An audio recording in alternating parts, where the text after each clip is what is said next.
Hello, welcome back to the Mr. Arsenal podcast. I sent just on my microphone as you speak.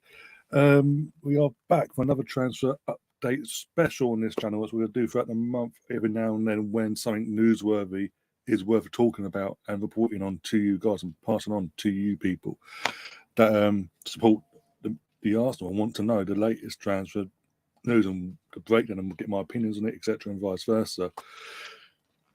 Before I've got It's going to be a short one as well. I've still got prepared for later tonight's show that we're doing here on the channel as well. Do keep an eye out for that. It's all set up, so you ain't going to want to miss that either. Do smash the likes on here. Go and smash the likes over on that. It's all ready and set to go. But yeah, that's at 7 o'clock. So as I say, this won't be as long as the other night when we did over an hour of talking about this situation and the Felix and all that. This is literally going to be half hour tops. Basically, updates are in terms of Mudryk. Before we put the screen stuff up on the screen and all that, and get more detail on it what's come out in the last few hours about Mudryk. About 48 hours ago, it came out from numerous reliable sources on social media that personal terms between player and club have been agreed.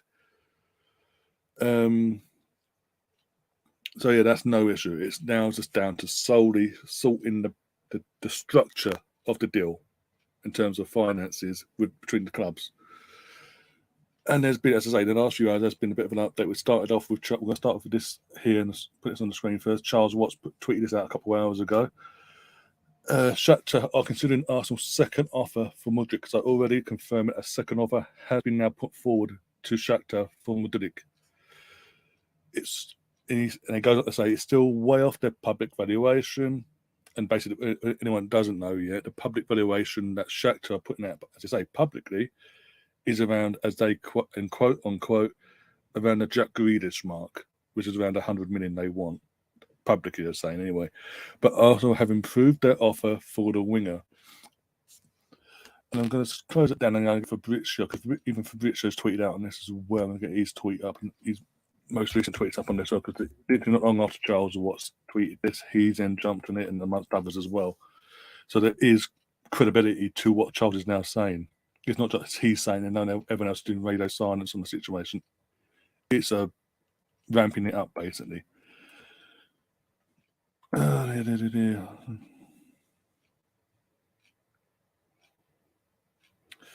we go. This is what Fabrizio's in there to say. Oh, bloody, that's not even big, is it? It's got to be from here. Arsenal have improved their proposal to sign Mudryk, again confirming everything that Charles is saying. It's now up to Shakhtar now to agree the deal. Chelsea, he also got something to say, Fabrizio, though. No one else saying this, apart from Fabrizio. So take this with a pinch of salt. It's still, from my opinion, just people like himself and media just trying to put the fear into Arsenal fans. So let's get that reaction and get more tweets and this, that, and the other. Chelsea are also interested in Mudryk in case Arsenal deal collapses. AFC remain the priority. Basically, the player wants to come to us, like it or not. He ain't going anywhere else. And basically, it's then leaked out in the last about half hour, 40 minutes. The fee that Shakhtar are looking to, how can I put it, agree upon, that they'll settle for in terms of a total fee, plus that's not including add-ons. They want 50 to 55 million pound up front, and then whatever add-ons is dealt with between the two clubs, etc. But it's still expected to be the final deal itself. Looks like it's going to be way, way, way off what Shakhtar are publicly asking for. Which, again, I said this the other night, I always knew that would be the situation, because Shakhtar don't hold any, apart from owning the player, they hold no cards in this situation. Everything's in Arsenal's favour, because Modric, we've been interested in Modric since the summer. It didn't get done in time, so we've made sure the players interested, wants to come to us. We've sent in the project. He's interested. He wants to come. He's had an interview with an Arsenal player's wife, in terms of Zinchenko's wife. Basically, she works in media in Ukraine. She had an interview with him. he's basically, in the interview himself, used Arsenal's name as that's where I want to go. He wasn't asked if Arsenal came. It wasn't asking the question of Arsenal was in the question. It was he in the answer said Arsenal. It's in the groove since then, and now he's literally twerking his back over the festive period. If anyone again doesn't have Instagram or Twitter and whatever, to summarize it even more recently, the way he's twerking is unbelievable. It is basically, there's another reason why they held such to have no stronghold in this negotiation, because not only has he been twerking in an interview for Arsenal and then doing other interviews where he's twerking his arse off for Arsenal. Boxing Day, he puts out on his Instagram he is watching Arsenal versus West Ham. New Year's Eve, Arsenal play Brighton. He's putting out on his social media, on his Instagram, on his posts, watching Arsenal versus Brighton. He also then does another post straight after that saying, with a photo of Arteta and the Brighton manager, and above it in writing, two top coaches. One of them he hasn't worked for, so how would he know? Let's be honest. But that's just ramming home. That's his preferred choice of where he wants to go. That is ramming home. Please come and get me. Let's get this deal done. I'm going to get the deal done. And then add put all that to the side, and then you've now got there are rumours he's in London waiting to go have his medical at Colony. He's waiting for the thumbs up from Shakhtar to go to training ground to have the medical and all that. He is there. He's took selfies of himself outside, out and about, and the Arsenal detectives of what they are have done their research and gone, that's a building, that's in England, not in England, that's in London. This is where it is in London. It's a hotel. Bang. He then took photos of himself in the last 24 hours where literally he's working out in the gym. And again, not much is given away in the location, but again, the art detectives is what they are. They've zoomed in that there's a door in the far corner that says private in English, not Ukrainian or anything else. It is in pure English. They're going on about air cons and things like that. They are doing their detective work. It's Arsenal for you, but Arsenal fans for you anyway. But it is basically I'm fully expecting this deal to be done. What we're on today. We are on Monday, the 2nd of January. But I'll say by the weekend, in about Friday, Saturday, before the FA Cup game, I'll say actually, before the FA Cup game against Oxford, so after tomorrow night's game against Newcastle and before we play Oxford in the FA Cup the following Monday on the 9th, this deal will be done, in my opinion, because, as I say, personal terms are already agreed. It's now confirmed. We've got in from numerous sources. We've gone in for we've put in the second bid now. It's been put out there, highly likely to be accepted because it's more, even though it's not what Shakhtar are asking for publicly, it is roundabout basically what they're saying we'll accept in terms of a fee, not including add-ons, in terms of what we're going to get up front from you. The add-ons they'll deal with later, as far as they're concerned. They just want 50 to 55 million pound up front, and then add-ons they're happy to take what they can get, basically. And I'm just going to pop into the chat because I've got a few in the chat already. You've got Nemeth saying he desperately wants to, yeah. And that's what I'm saying. It's not, and that's basically what I've been saying for the last 10 minutes or so. It's not hiding it. It's from the links we had with him back into the summer window. And then throughout all that time, from the window closing all that to this point, he's had numerous interviews. He's had an interview with an Arsenal player's wife in Ukrainian, which you can find here on YouTube, by the way. And if you don't speak Ukrainian, you can get the subtitles and all that. And it literally on the bottom, it's word for word what's been asked and what's been answered, etc., etc.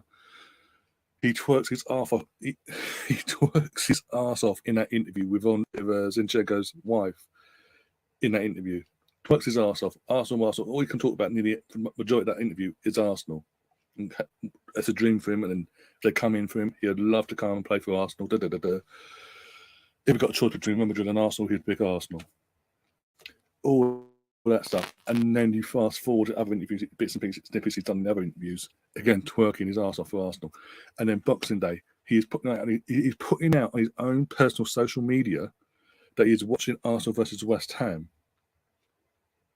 If there's nothing in this, why is he watching Arsenal versus West Ham? If there's nothing in it at all, there's no interest for him because Zinchenko didn't even start.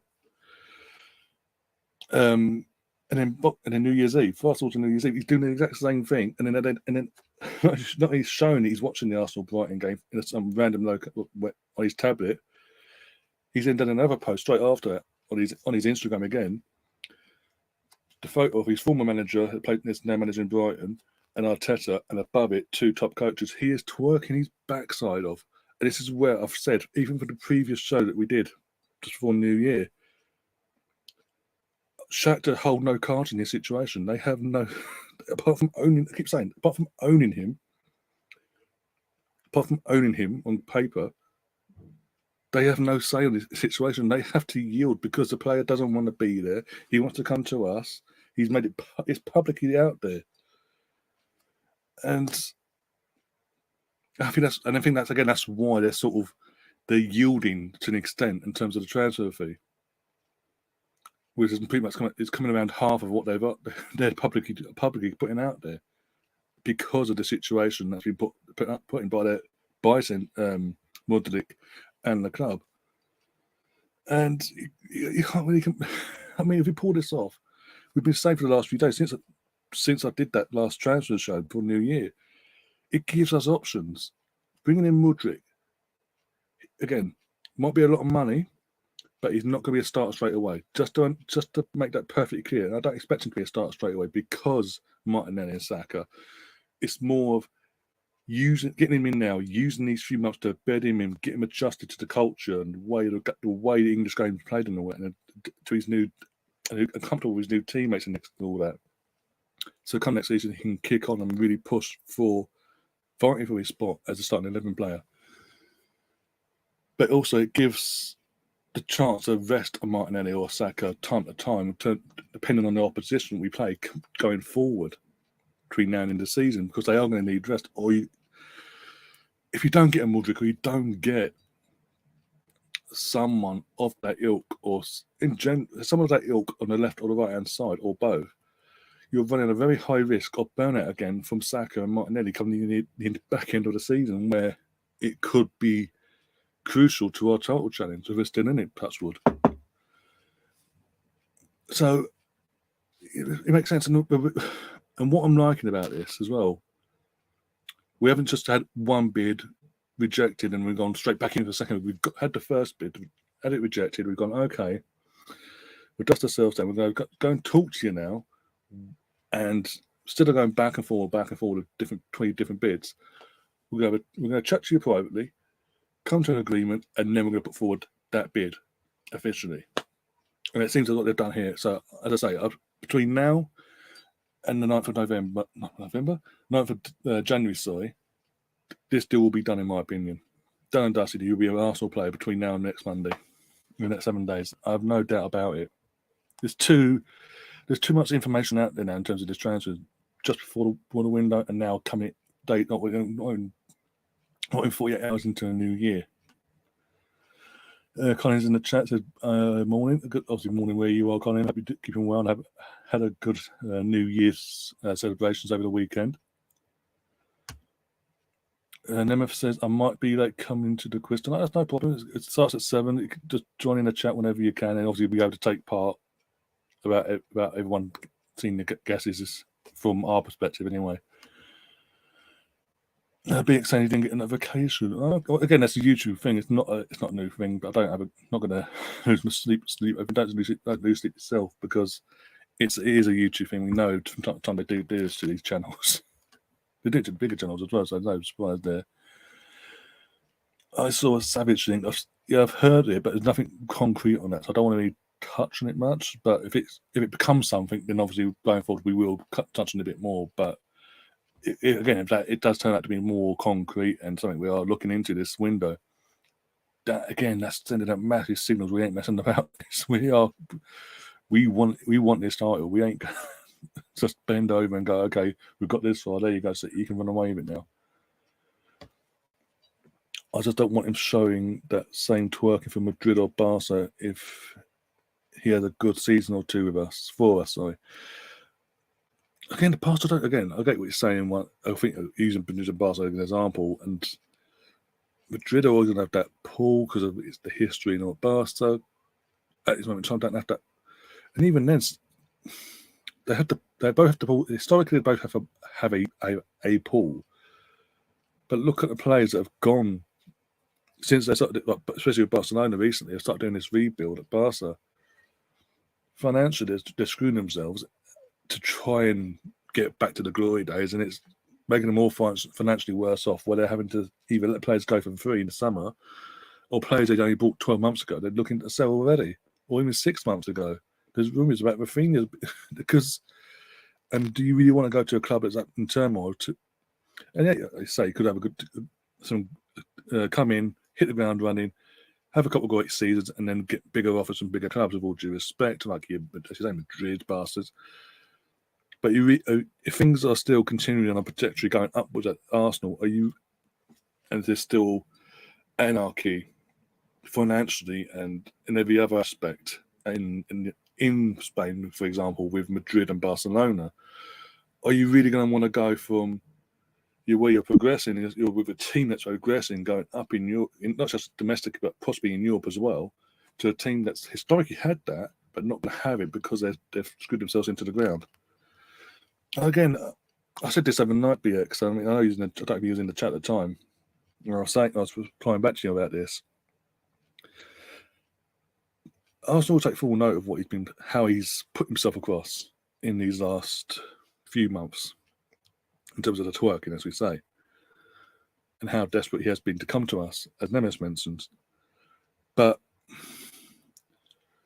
as I say, we'll take Arteta and Eddie will take note of that. The second the deal is done and he is through the door and officially an Arsenal player, why suddenly his little tour the training ground and stadium, respectively, and his photo stuff and all that, off camera, there'll be a meeting arranged, and basically straight from the off, it'll be put in place. He'll be put in his place in terms of, right, fantastic, we got you. We have some concerns. These are the concerns because of how you've conducted yourself. We don't do that here. So just to forewarn you, if you ever do this, these are the punishments in place. These are the non-negotiables. This is how at Arsenal you conduct yourself on and off the pitch. And if you and they'll say, look, if you don't believe, we'll let you go. If you don't bend the knee, so to speak, and go with these non-negotiables that we put in place for the rest of the club, the rest of these players that have been here for the last 3 to 3.5 years under Arteta's reign. Look at the players that are no longer here. Guendouzi had an attitude issue. Didn't straight from the off, wasn't bending the knee to the non-negotiables. He was ousted. There's the Aubameyang most recently. They mentioned that, and he was obviously club captain. That was more, even though it was more publicised because he's club captain. We weren't yielding. This is the way you conduct yourself on and off the pitch. You are representing the Arsenal more than anything. This is a family club. We are a classy club. We do things a different way to anywhere else. In that sense, if at any point you fall off that, you'll be given a chance. But if it happens more than once, there will be consequences. You will no longer be a part of this club.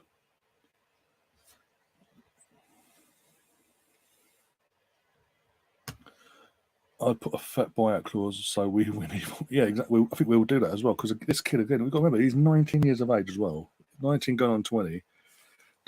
He's a massive, and if we get this right, and we do get him in, we get this right, massive prospect to be one of the world's best in the next 2-3 years.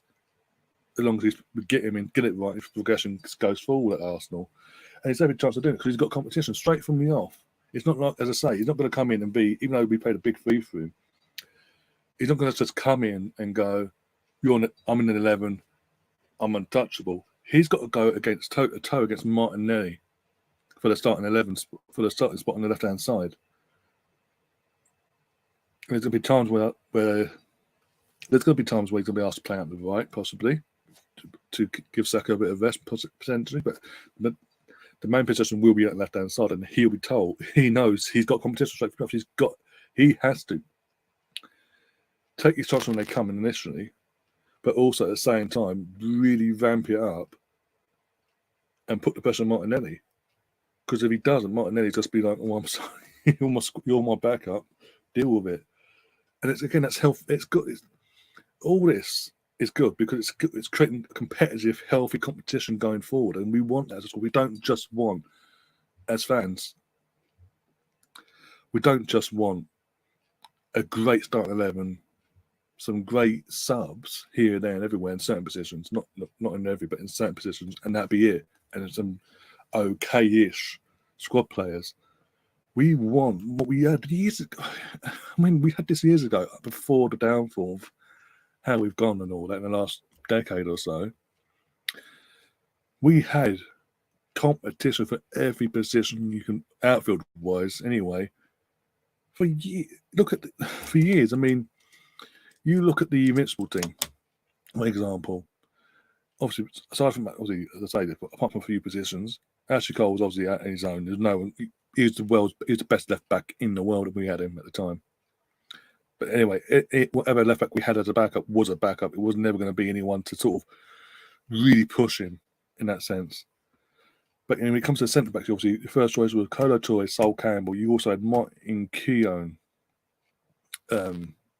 amongst all the back, Matthew Upson and things like that. But they were good enough. They weren't just okay backups. They were good enough backups. Even Martin Keown's age of pushing his 40s there, he was still good enough to come in when called upon, or push one of them two out if they were underperforming. And again, the right back, we had Lauren. Again, no real competition there at the time, that Invincible season, but that's more so because of how he adapted. He went from being a midfielder to a right back like that at Arsenal, and because of how he adapted, we didn't really go out and buy. Didn't seem it had to at the time. Then you got your midfield. You got obviously Perez, Vieira, Gilberto, Lundberg.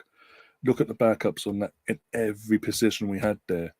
Edu, who's now a part of the club and singing he loves Arsenal New Year's Eve with his son Luigi, who's at Watford. Edu, Ray Parler. That's naming a couple. Obviously, there's others as well. I was naming names off the top of my head at the moment. I'll come to in a minute, but about others. But yeah, and then we got the striking options. Obviously, you had Henry as your striker, the main striker, but you had Dennis Bergkamp, you had Viltor, Kanu. All four of them options alone, every single one has something different to offer the starting 11 when called upon. Obviously, Henry was always first choice. Bergkamp would play. He was managed near the end of his career. He was managed in certain games. He'd either start in certain games, depending on the formation, or he'd be on the bench and come on. But even when there was games where we played two up front, it was only Bergkamp, but you had Kanu and Viltor as the cover options on the bench. And if a game weren't going away and it wasn't working, Bergkamp, obviously with his age, would go off at a certain point, and either depending on the situation, Kanu or Viltor would come on, and they'd be able to give us some, because even though they're different to what Bergkamp was, in that when we were playing two up top, because of what the attributes they had individually, it was always something different. It kept players, the teams and managers of opposition on their toes. And this is what we need now. We've got the 11. We've had the 11 for about 12 months now. This is the second, year and a half. The last year and a half, we've had this 11. Aside from what Jesus just coming in, but you know what I'm saying. The majority of this 11 we've had. We had Jesus. We brought in Zinchenko. He looks like to be an upgrade on what we had at Tierney, but with all due respect, but Tierney's still good enough to keep Zinchenko on his toes and vice versa, because they offer different attributes basically to what we need in terms of different games. And then you've got or potentially Mudryk coming in, or it gives that potential competition between, as I say, good enough to start, but also because of Martinelli, he's going to be pushed, and vice versa. And we needed that. We need that so desperately. We can't have. If we want to progress, not just for this season in terms of the title race and potentially win. I'm not saying we will potentially win this title, and then moving forward in the following season, go again, and not just defend the potential we do win the title, defend the title, but also do well in Europe. Until we go with that, you've got to have. Like Man City, I know Man City got an endless amount of money, but you need to have more than one 11. You need two great 11s, basically, in terms of starting 11s.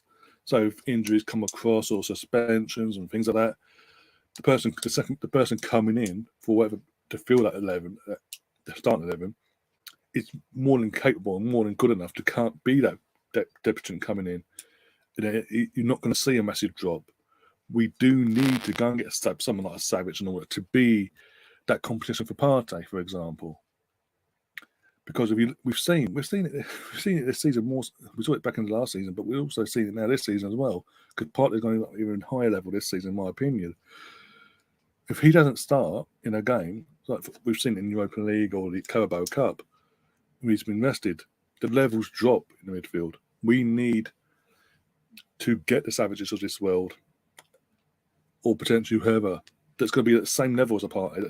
If he was to be vested or suspended or injured, that person's going to come in and go bang, and you're not going to notice a difference whatsoever in performances and what we're seeing on the pitch.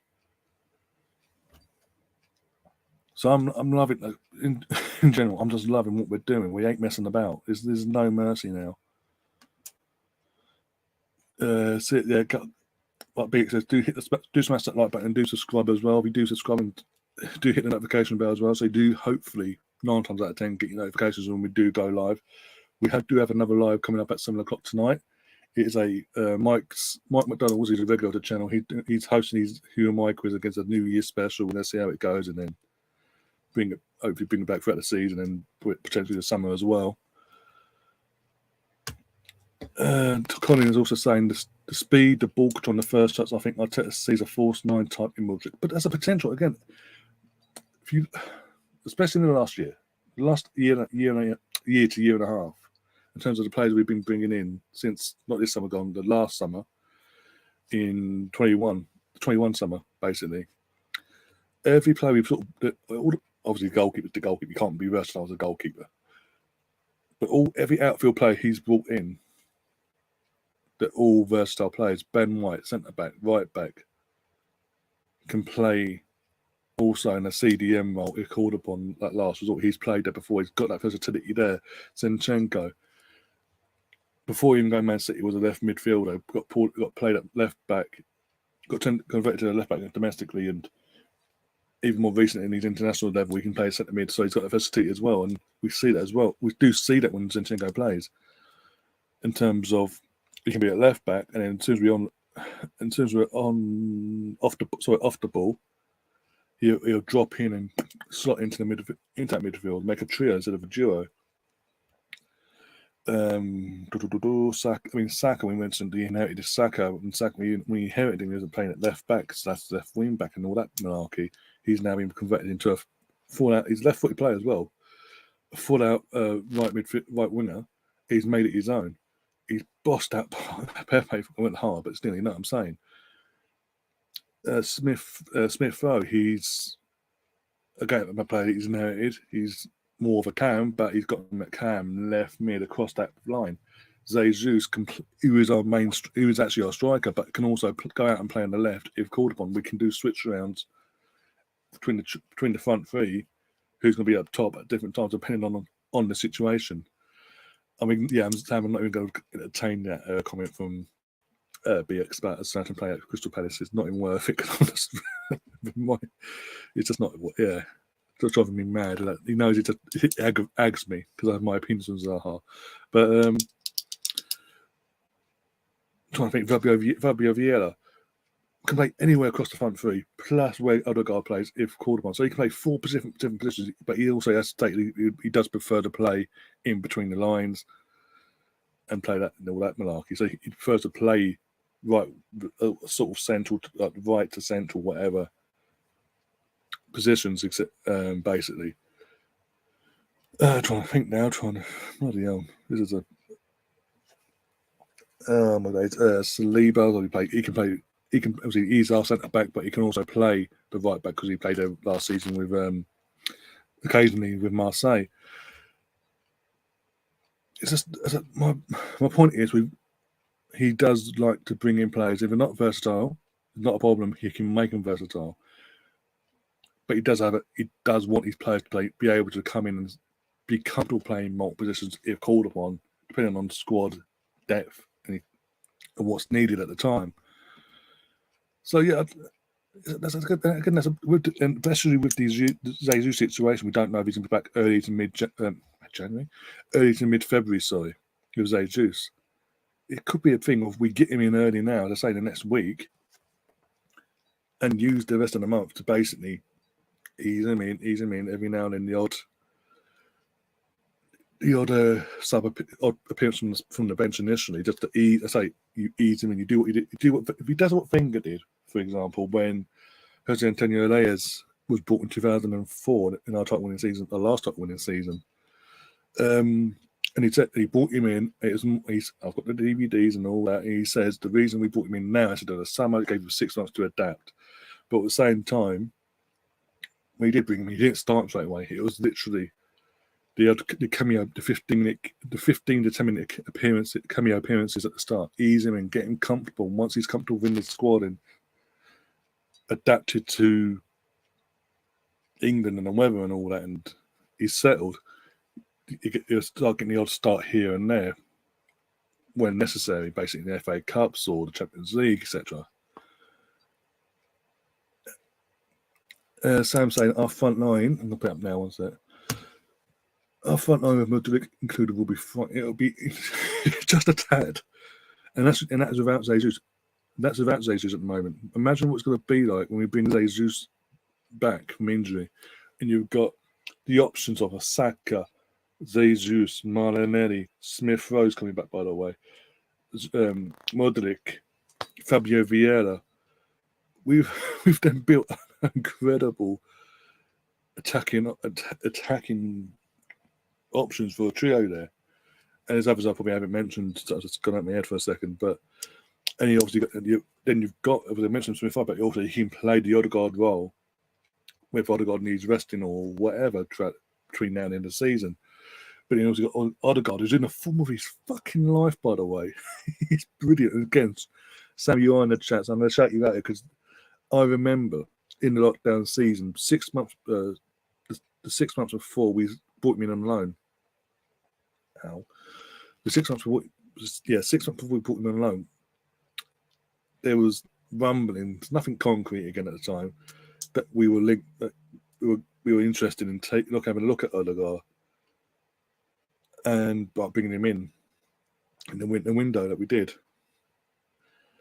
But before that, just about 2 to 3 weeks before that, was on this channel where we're discussing potential players to come in January or going forward, who should ask to go and get to improve this squad, take this squad forward long term.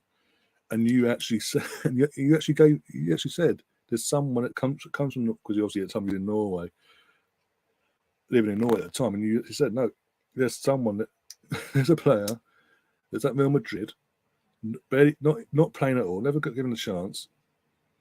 But he's from Norway, and everyone knows everyone in Norway. And you mentioned Martin Odegaard and you said what he would bring. And so far, you haven't been proven wrong once yet. If anything, you sort of downplayed him, and I'm happy in one sense because you downplaying him meant only we were interested, and people were scratching their heads when we brought him. Even our own fan base, there's idiots in this fan base going, why are you spending 35 million on Odegaard? Go and get Maddison, he's Premier League proven. Yeah, who's the club captain of what total chasing team? Sorry, not winning team, because we haven't won nothing yet. But total chasing team. And he's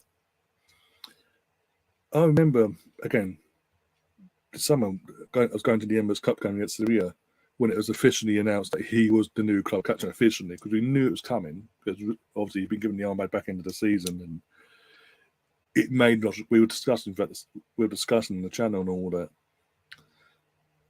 that it was making sense, because obviously he's in his injury record was never a problem since he's been here. He's not been out injured or anything like that. He's settled. He's young, hungry. He's a captain. He's got the captain experience as well, captaining his country as well, along with Haaland. So it just made sense, and obviously, anyone outside of that didn't realise, and then basically, you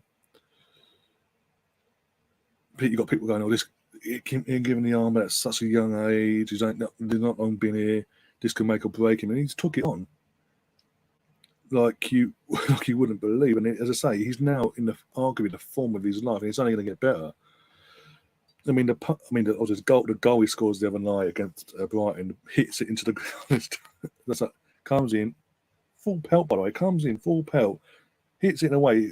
It's deliberate, by the way. Hits it into the ground, into the goal. So the goalkeeper can't react quick enough to stop it, or no defenders would block it.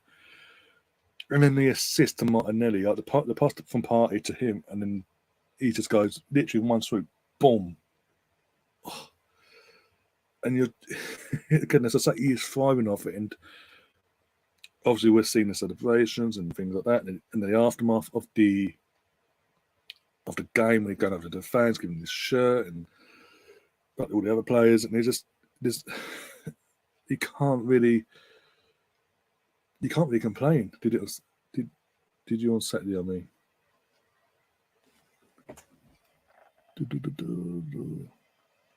I was reading your comments, just threw me off there. Cheers, I'm pretty happy with my prediction of Odegaard. Yeah, mate.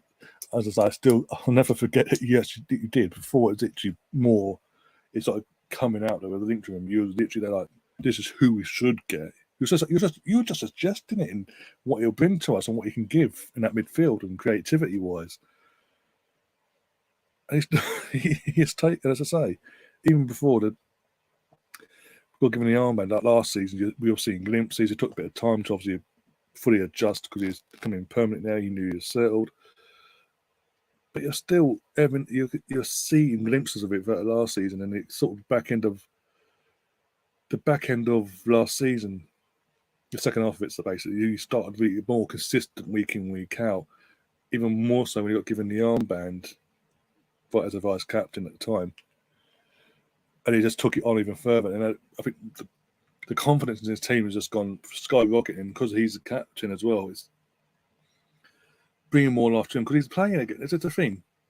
I never got when he was 15, because he had the option to come to us when he was 15 under Wenger and all that. He chose Madrid. He said he was ill-advised. He saw the name Madrid, and his dad saw the name Madrid. Real Madrid was involved. They thought they brought into the lives of Madrid fed him basically, and he does have no regrets of not coming to a club like Arsenal at the time. But it's sort of come full circle. He got the loan. He only got glimpses in the loan spell, so hence why we did go out and get he was a priority in the summer. We brought him. And how can I put it? As I say, he's just slowly and gradually got better and better. And in this season, he's just got up on even a higher level. But anyone that doubted Arsenal and Arteta for bringing him in, or doubted him doubted the club or Arteta for giving Odegaard the armband in the summer, they've all been proven wrong because of what we're seeing on a week-to-week basis. And yeah, he's not a vocal captain in the sense of he's going to be barking down your throat 24/7 on the pitch throughout the entire of a match or whatever. He leads by example in different ways. Like Cesc Fabregas, when Fabregas was given the armband in the sense of wasn't a vocal captain, wasn't a vocal leader. He was more of I'm going to lead by example by what I do on the ball for the rest of my team. And then I think that's what we're seeing even more with Odegaard.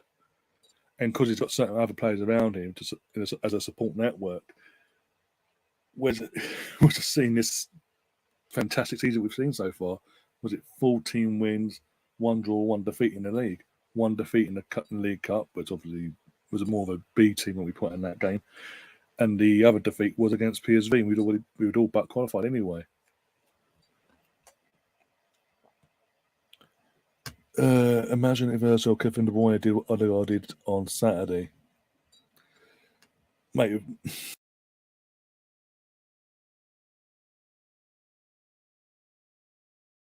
sorry about that. Especially in this season, if De Bruyne had done that assist or that goal against Everton on Saturday, the whole media and everyone else will be going absolutely mental, going knocking one out basically. Odegaard's got some mechanism for it, and obviously Arsenal have been trying to ram it home as well, that assist as well. But it's not been hyped up as much, obviously, as you maybe touched on that last comment. Every time someone scores, someone mentions Ozil, you have to put a song sitting in a swear jar. Oh dear, nice to make this right. I'm happy he has proven all the doubt was wrong. Exactly, and that's all we want. Like the proper Arsenal supporters that actually support their players, no matter what their opinions are of them at any point. You support them in the match, no matter what. Like you do the manager, no matter what your opinions are of a manager, you support them for the entire 90 minutes, and then take it from there, basically. Like we did under Wenger and the Unai Emery season and a half. You know. So by the way, Unai Emery is now an Arsenal legend, by the way, after yesterday's performance. Always had faith in the guy. Connor's in the chat as well. It's not even about individuals at this point. No, but I'm just saying, in terms of what I would say that, because I was linked back to obviously Mudryk, in terms of we're going for these, we want these young, vibrant, hungry players that have a better versatility. Even Odegaard, even though he's playing a certain role at the moment, he has got versatility to his game that Arteta's has been trying to since he even put him in the row, trying to implement to his game to make him an even better player. That's all league players want. They want, and players like Modric are seeing this young squad being assembled, the youngest squad in the league on average, starting 11 wise as well. Not just not the youngest squad and the youngest starting 11 in general as well. He's seen all the progress that we're going through at the moment, especially this season, and you think, I'm a bit of that. And especially when you see the players he's bringing in, and that Arteta's been brought in previously, he's made, and they're all either versatile when they come in, or made to be versatile, made play multiple positions. And that makes you more of a key asset to the club you're playing for, because you can play, but you're comfortable then.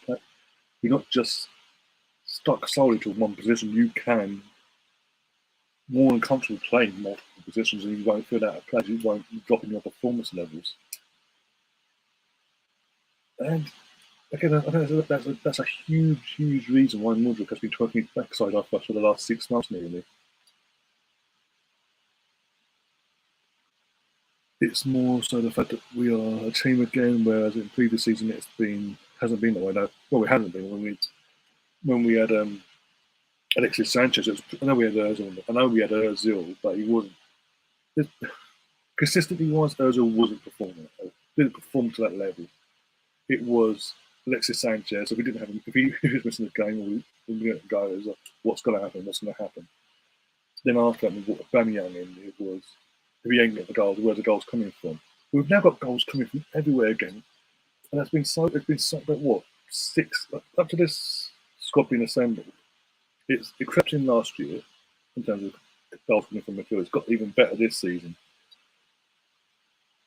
But okay, going back up to before last season, because I say it started creeping in last season. Goals from midfield and across the 11 or squad or whatever. We haven't had that in numbers for that season, in or out of Europe. 6, 7 seasons, maybe longer than that. It felt like, because it'd just be your attacker, he'll get all the goals. You've got to get the ball to him. Whereas now, it's perfect more put out in the comment here. It is more of a team performance. We are getting, as I keep saying, We've got, what is it, in the Premier League, not in all competitions, just Premier League alone, for goals, just for goals alone, not goals and assists, goals alone, Saka, Martinelli, Odegaard, all on the same amount of goals. I'm trying to think now. I think it is around 8 or 9 goals each so far. Might be even more than that. Might be a few more than that, actually. I need to double check that. Since, because they have all scored. I mean, even to the point where we've lost stages, and we mentioned Eddie's coming. He got, not everyone, there's people in his fan base and outside of the fan base going, Jesus is out, Eddie's coming, it's the end of the world, da da da da. Eddie's coming. I know it's West Ham and Brighton, respectively. It's more so ridiculous West Ham. Even though he's come in cold in terms of not adding in many games to sort of get into the side of things, apart from these little friendlies we've had, quite a World Cup and all that. He gets Juventus. People we lost to Juventus that friendly, 2-0. Eddie got slated more than anyone. No one deserved to be slated, by the way, in that game. Eddie got slated more than anyone in that game, and yet he put the ball in the net twice. Got the call back for offside. One of them, you could say, definitely wasn't offside, but either way, he put the ball in the net. He did his job. It's not his fault that the officials weren't doing their job properly, clearly. Otherwise, it could have been a different outcome in that game. And then you've got West Ham comes along, fantastic ball-taking goal, brings it in, feels like he's played, takes it now, bang. 3-1. Kills the game off, gets us the points.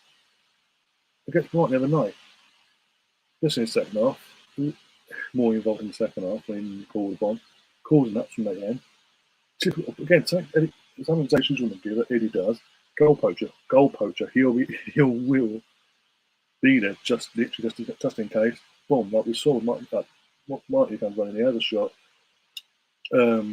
Sanchez mixes it up and almost is better than, but he's Eddie then is there, bang, taps it in, and that's what Eddie does. We always know that about Eddie's game. Obviously, there's other parts of his game he can improve, but the main part of Eddie's game, we've always seen that since he came on against Norwich in the Cup under Wenger all the years ago. And suddenly the pressure's taken off him. And obviously, you've got bigger tests now coming up. Obviously, Newcastle tomorrow night. Then they've got the Cup game against Oxford. He'll probably be rested for that potentially. Maybe, I don't know what's going to happen in that game in terms of depending on what if they can get Mudryk in time or not. And then you've got North London Derby away on the 15th. And then at the end of the night, Man United. So you've got some tougher opposition coming forward. But he's more than capable of doing the job. Let's put it that way, Eddie. So people need to relax and just, even if he has one bad game, relax. Or he has a game where it's a good game but he doesn't score. As long as he gets the result, don't have to dig him out. I'm going off course here because it's a transfer stream, but anyway. Oh dear.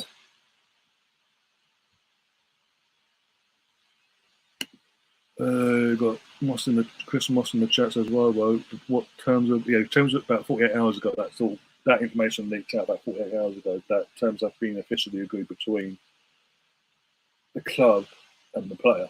It's just a matter of now between the club and Shakhtar agreeing the final fee. And it's coming out, as I mentioned at the start of the stream, that Shakhtar are looking to take a £55 million sum before add-ons. They want 50 to 55 million pound up front, and then add-ons they'll accept whatever add-ons is on that after that. But they want 50 to 55 million pound. I think it's 55 actually, exactly. It's exactly what they want, 55 million up front, and then add-ons they're happy to take basically. Add-ons that's thrown after that. That's way up. As I say, the overall fee in the end, including add-ons, will be way off what Shakhtar have been putting out publicly in terms of the 100 million and all that.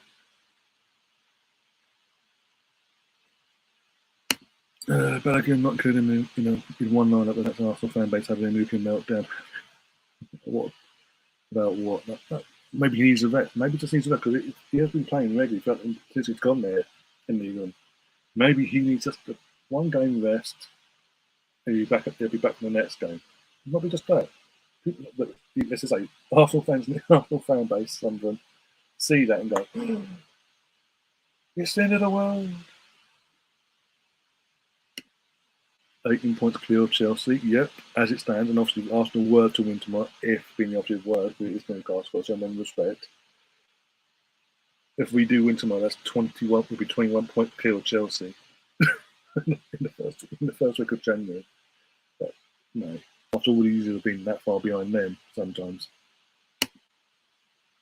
I miss Lupoli. Yeah, he was. Oh, the big Travis Hardy sort of broke into me. Well, I wouldn't say broke in, but he emerged within the academy and sort of the next best thing. It's never really kicked on, did it? Sent him out to Derby and then sold him to Derby in the end. Again, look at that squad though. That's start 11 wise. Even though they were of a certain age, shall we say, he wasn't really given the opportunity to prove that he could fill the boots with a big replacement with any of them players. 5 M21s back in the day, but couldn't hack it at pro level. Bless him. I think he ended up in the 10th, 5th division. Probably. What? We did send him to Derby County, loaned him out and then sold him to Derby County.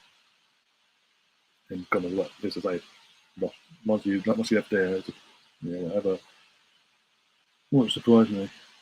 It is what some players are. Some players end up like that, sadly. Saying Tottenham Day is coming soon. Oh, very, very soon. As I said last year, even after we blew it up last year, back in the last season, so. But now we're giving it large and all that and whatever. I was like, okay, 7 years. Okay, was it 7 years I've done it in about? Come back. I said, come back to me. You do it 21 years in about, win a few league titles, and the other league and FA Cup double. Get to a Champions League final and almost win it. Actually score in the final of the Champions League final, not just go, hi, oh, we're out the final now. Oh, come back to me after all that. And as I say, we're fast forward 6.5 months, 7 months later, we are 13 points ahead of them we are now. We're playing tomorrow, so it could be even more by the end of tomorrow. And they've got Palace next, and then they've got us. Oh, brilliant. And I'm loving it. And I was like, okay. So basically, we gave a 7 year gap where we went, we're bored of dominating. You can have a little spell. We'll come back in a few years' time. And then once we take over you, once we leapfrog you again, you ain't going to get this opportunity. You need to take advantage of it.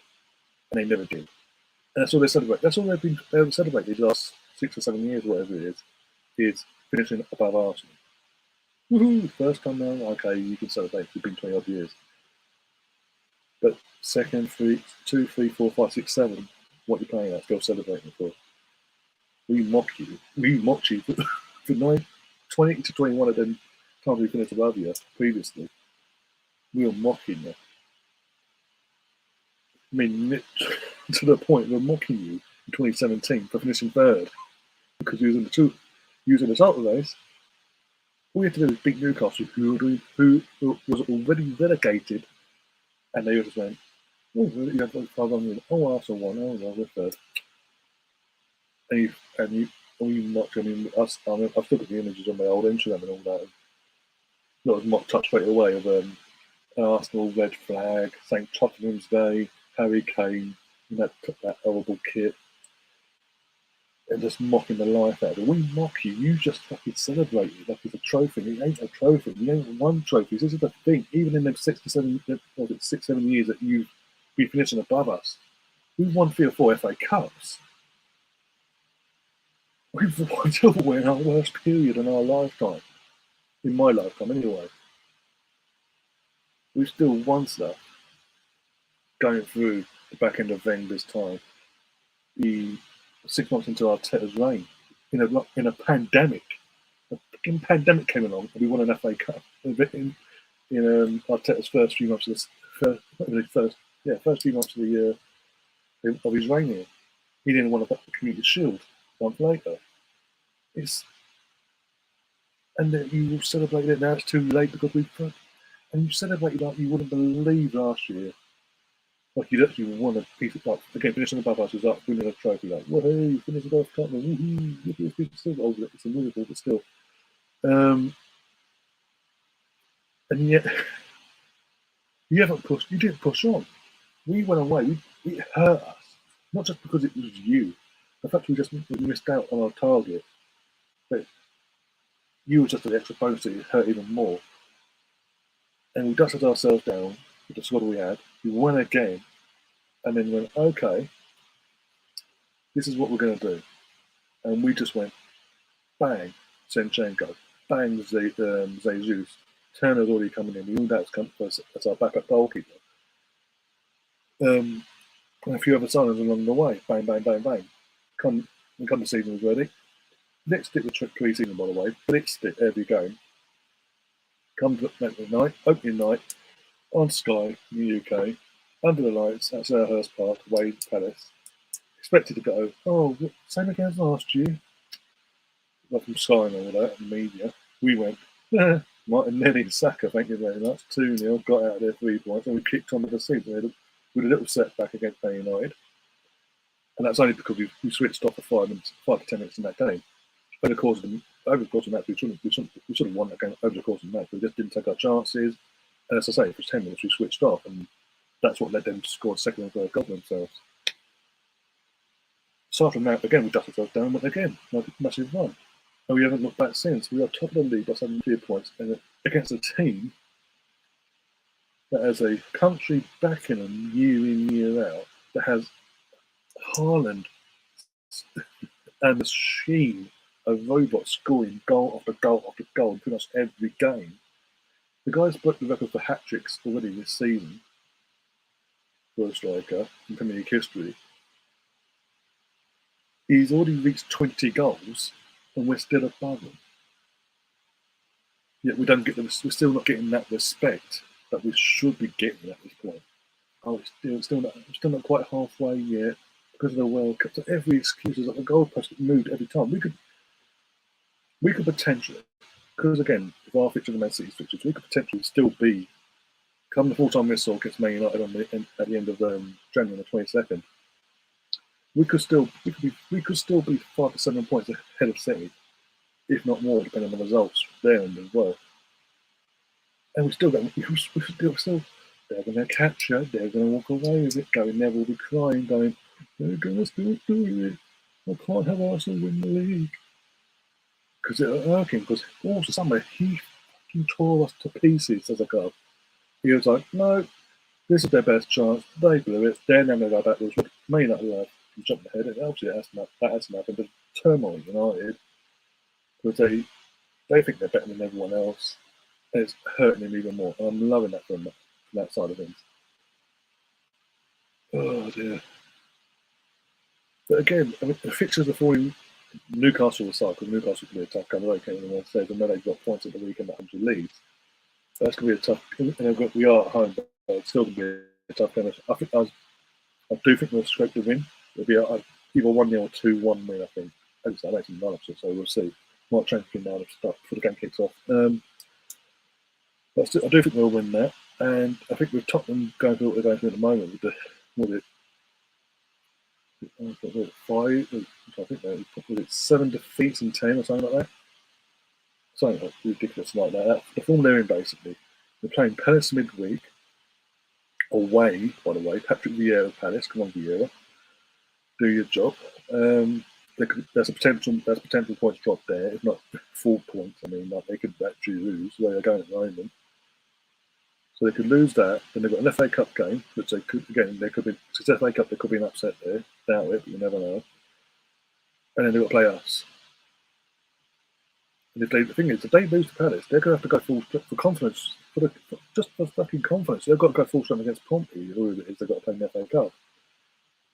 And then they've got to play us a few days later. Whereas, no matter what happens tomorrow at Arsenal, in terms of result, we are going to rest a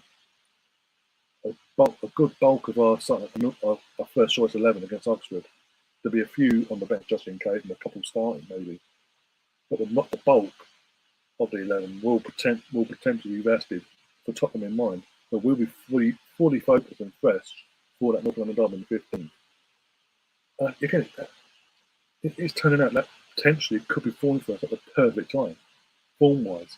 And people say form goes out the window, but with all we saw yesterday, after with the fans calling for the Levies and some of them calling for Conte's head and all that after they lost to Villa, they then go to lose against Palace, and scrape through against Portsmouth or whoever they've got in the FA Cup. No matter what they do in the FA Cup game, going into the North London derby on the back of the league defeat against Palace as well, and by Britain and all that, it's going to be absolutely anarchy for them. And you don't want to know what could happen if they play like they have been at home to us in a couple of weeks' time, in 14 days' time exactly. If they play like this, like they did yesterday, it's done. We're winning that game comfortably. We will take our chances. We will tear them apart in that first half. There will be no chance for second half comeback. And I think Tottenham fans are starting to shit themselves over that prospect because we are the next home game, and they've got London derby in Palace in midweek. So this could be very interesting next 14, 13 days, respectively.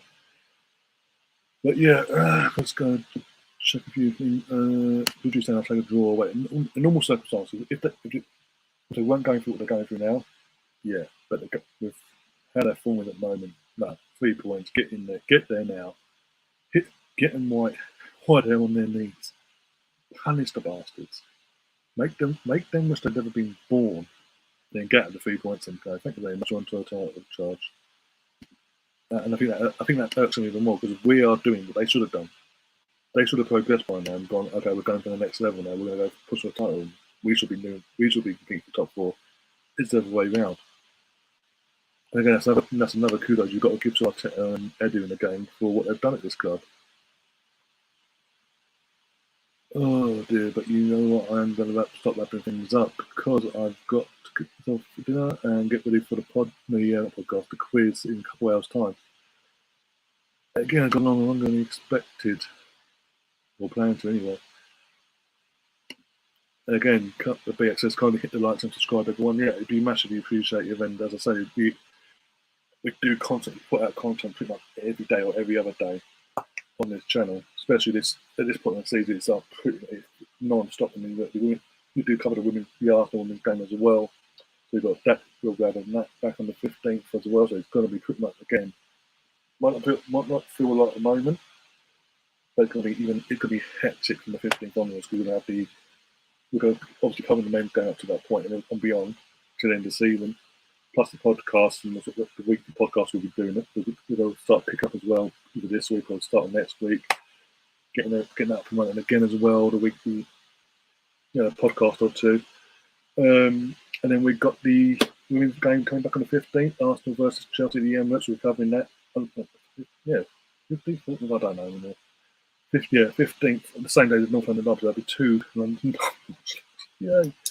I swear, if their time. The time scales clash at the same time, I'm going to cry. For now, let's focus on getting 3 points against the top. Yeah, exactly. Against Newcastle. Yeah, exactly. One game at a time. That's it, isn't it? I like the attitude. That's what I fully wrap things up. That's the main thing I like about this squad mentality. They're not thinking 2, 3, 4, 5 games ahead in time for the next North London derby or Man United or whatever. Their mindset is the next game. Then after that, then the next game. It's one game at a time. It's pretty much a similar mentality to what was put out by Liverpool when they went on to win the title. I'm not saying that's going to have the same outcome, but I'm just saying, mentality-wise, publicly, we are literally saying, no, we're not getting carried away. On to the next game, see how it goes, push on from that.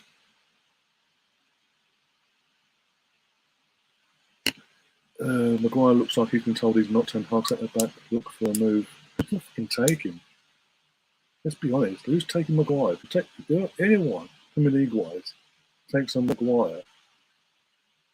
EGS fucking testing. That's all I'm saying. maybe Tottenham. You never know. Everyone tune back in at 7 p.m. for the quiz. It's a very good quiz. Yes, it's a very good quiz. And as I say, Sam's going to be there. You've got myself. In terms of taking part, you've got Mike McDonald hosting it. It's his baby. It's his quiz. He's a football human Michael. There'll be basically, for example, the first question will be about an Arsenal player. 5 clues. You've got to guess who that person is, and that's that 5 clues. All the rules will be explained again if you're new to the channel, so you'll know what the outcome is, how it all plays out points-wise and all that. And potential risks you could take if you go for the first quiz, the first clue and all that. You've got obviously myself, in terms of if I got myself, you've got Sam's in the chat at the moment, we've got Melvin coming back from his dungeon, we've got a couple of newbies in Paul and John Laguna, who are subs to the channel, I think now, and then you've got King, the current champion in Liam Kennedy. He's coming on as well for that. He kept trying to defend his crown. If there's anyone else, then remind me. But yeah, it's gonna be a fun night in that side of things, and it's a bit of a string that we can all sort of, not just ourselves sit back and enjoy and whilst we take part, but also you guys can take part in the chat, because the chat will be turned off, so none of us can actually see your answers and all that. But you'll be able to take part basically, and they will be put up on the screen once every question's put out of the way and all that, etc., etc. But yeah, I'm looking forward to that. And then obviously tomorrow we've got the Arsenal-Newcastle game. Watch along with myself and Liam. And then I'm trying to see if anyone else is available. It is midweek as well. People starting to get back to work and all that. So we're going to see if we can sort something up. See if anyone else is available to join us for that. If not, it's just us two, duoship, dynamic duo. And then we'll probably, between now and depending on tomorrow's result, if we win or draw, I will then do a one-off special watch along for the Man City versus Chelsea game on Thursday. I will do that, as long as we don't lose. As long as we don't lose tomorrow, I will then do a neutral watch along on Thursday. You have a Chelsea have to turn up for a game for once, for the entire 90 minutes, and actually put Man City under pressure here. And then we'll be back after that, we'll be back on Monday for Arsenal versus Oxford United versus Arsenal in the FA Cup. I'm going to try and do a preview before that over the weekend as well. So look out for that as well. And then obviously we'll take it on from there. Big build up after that Oxford game for the main event for this month, the North London derby at their fucking shithole. We're going to put them in their place once and for all. Mike was on not another podcast last night and mentioned the quiz today. Respect to him, it was like 4 or 5 a.m. UK time. Oh, okay, I'll go check that. I need to check that out actually, because there's so many stuff. After the podcast, it's unreal. You got to get on top of, but I'll check that out actually. We'll get time between now and the quiz. Yeah, massive respect to him, because again, as I say, the quiz itself it is his baby, his idea. So it's only right that he keeps, every time we do it, he's the one hosting it, doing the questions. You always get the odd curveball from Mike as well to do. Again, it'll be a laugh as well. It will be a laugh along the way as well, no matter what happens. Yeah, so I'll see you soon, guys. At 7 o'clock UK time. See you on the other side. If you are new to the channel, do subscribe, do smash that like button, do share the content around. It does massively help. The more you guys smash the like button and subscribe, the more you and share, YouTube sees all that, and then they then themselves promote this particular stream, this channel as well, amongst anyone else that hasn't come across it yet. Ideally, even if they are neutrals, it will promote it to them as well and say, we recommend this to you, they'll then check it out, and it'll grow the community even faster and faster and bigger as we go along into the new year. But yeah, all the new faces, all the regulars on the new faces, thank you for coming along, and thanks for sticking by us and all that, and we'll see you in a couple of hours, and as always, up the Arsenal. Come on, you guys.